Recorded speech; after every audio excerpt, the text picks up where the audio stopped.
exatamente o que ele falou, agora não recordo, mas eu entendo as críticas dele à psicologia, mas, assim, acredito humildemente que a opinião dele partiu de uma ignorância. Wesley mandou a real sobre as falas do Gorgonoide. Caso não viu, vou deixar no comentário fixado.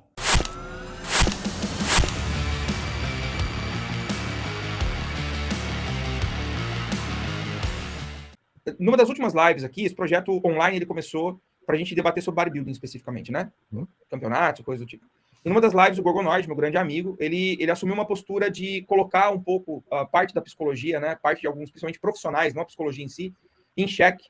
E na discussão, apesar daquilo ter sido muito mal compreendido, eu entendi que o ponto que ele trazia era: existe uma barreira de entrada hoje pequena para algumas atividades oriundas da psicologia, dentre elas a terapia, né? A gente vê, por exemplo, pessoas atuando como terapeutas sem ter uma formação direta daquilo. Como que você vê isso? Porque, ao meu ver, cara, e nesse ponto até concordo com ele, isso abre o precedente para que haja um charlatanismo, abre um precedente para que uma pessoa se municie de um título e comece a capitanear decisões psicológicas de outrem. O que eu acho que é extremamente perigoso, cara, porque se um cara se intitular nutricionista e passar uma dieta, não será tão danoso, na maioria das vezes, do que você assumir essa postura, essa rédea de trabalhar o psicológico de uma outra pessoa. Como que você vê isso, cara? Porque ao passo que eu vejo o crescimento da psicologia por figuras como você, que traz esse conteúdo de uma forma bem científica, bem pautada e tal, eu vejo também que cresce na mesma rede, de uma forma vizinha, pessoas que se intitulam terapeutas e que não fazem necessariamente um bom serviço, né? É uma curiosidade, cara. Eu já pensei mais de 10 vezes em tirar o coach do meu nome. Só pra você ter uma ideia. Porque eu sou coach de treinador. Eu não ensino ninguém a ganhar dinheiro, ficar rico, arrumar namorado, nada disso, entendeu? Cagar no teu rolê, né? Porque você tem coach no nome desde 2000 e o bagulho... Justamente. O Vilela, cara, do Inteligência Limitada, o Vilela confessou pra mim aqui, na minha casa, no meu estúdio. Ele falou assim, ó, eu demorei 1 ano pra te chamar no meu podcast, porque quando eu lia coach no seu nome, eu falava, coach aqui não. Então, como que vocês lidam, cara, com isso? Como que você entende isso? Assim, eu me mandaram o corte que o Gorgonoide falou ali, né? Mandaram pro meu Instagram lá. Eu escutei, depois eu fui ver a live também, e para ficar um pouco mais a par do que estava acontecendo. Eu entendo, de fato, assim, não fico ofendido, tá? Só para deixar claro. Eu entendo, e não é a primeira vez que as pessoas direcionam a mim as suas insatisfações com a psicologia, e entendo, de verdade, que ele pense que é uma profissão, não sei exatamente o que ele falou, agora não recordo, mas eu entendo as críticas dele à psicologia. Mas, assim, acredito humildemente que a opinião dele partiu de uma ignorância. Não no sentido pejorativo, tá? No sentido da pessoa ser burra. Mas uma ignorância no sentido de ignorar mesmo do termo informações. Hoje a psicologia, ela avançou de forma significativa no campo, tanto com intervenções direcionadas a problemas específicos de diagnóstico, quanto até um novo surgimento recente de uma psicoterapia chamada psicoterapia baseada em processos, que visa trabalhar com pacientes sem diagnóstico, que hoje é uma procura grande, graças à popularização da ciência, da psicologia e tudo mais.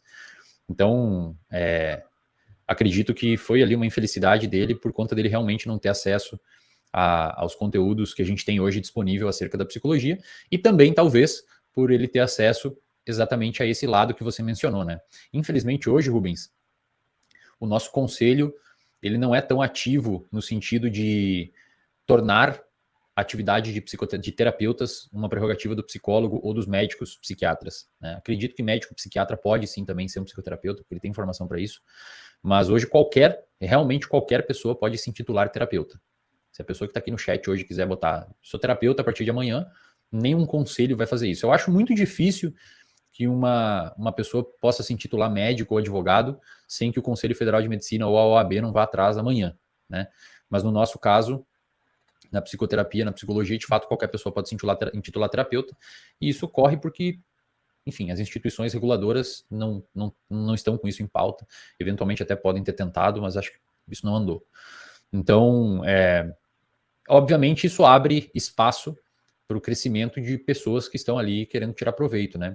Pessoas que eventualmente prometem coisas que a gente não tem respaldo, pessoas que acham que a psicoterapia se limita, ou a terapia se limita a técnicas fechadas, ou a passos, por exemplo, passos específicos para você curar sua ansiedade, ou cure sua depressão desse jeito, quando na verdade nós sabemos que as ferramentas psicoterapêuticas que a gente tem, elas são complexas, demora para você conseguir aprender, e principalmente, Rubens, um profissional da psicologia que trabalha de forma séria, ele trabalha com o que a gente chama de prática baseada em evidência, que é o quê? É um tripé. Você atuará sempre com o tripé da sua expertise clínica, então um terapeuta da PBE vai trabalhar fazendo o que ele sabe. Expertise clínica, você não trata um paciente que você não sabe. Por exemplo, você tem um paciente autista e você não sabe o manejo, você encaminha para um profissional. Segundo, preferências do paciente. Você vai sim ouvir as preferências do paciente. Então, se o paciente, por exemplo, é de uma religião específica e essa religião não permite com que o paciente saia no domingo, é um dia de ficar em casa, você não vai dar uma tarefa de casa de exposição, terapia de exposição no domingo para o paciente. Porque você tem... Se o paciente, por exemplo, é religioso, você não vai falar nada acerca da ida na igreja ou da religião dele. Então, a gente leva em consideração as preferências do paciente na hora de tratar. E terceiro, dar a melhor evidência disponível. Então, você vai tratar um paciente com fobia específica com terapia de exposição. Você vai trabalhar um paciente com transtorno de personalidade borderline com terapia comportamental dialética, que é o padrão ouro nos ensaios clínicos. Você vai tratar um paciente com dor crônica com terapia de aceitação e compromisso. Você vai tratar um paciente com depressão com terapia cognitivo-comportamental. Você vai tratar um paciente com ansiedade com terapia cognitivo-comportamental. Então, você sabe fazer a técnica, você respeita as preferências do paciente e você dá a melhor evidência. Quando você faz isso, você está fazendo prática baseada em evidência e, consequentemente, a chance do seu paciente chegar numa melhora é maior. Tá? Infelizmente, qualquer pessoa pode se intitular terapeuta, né?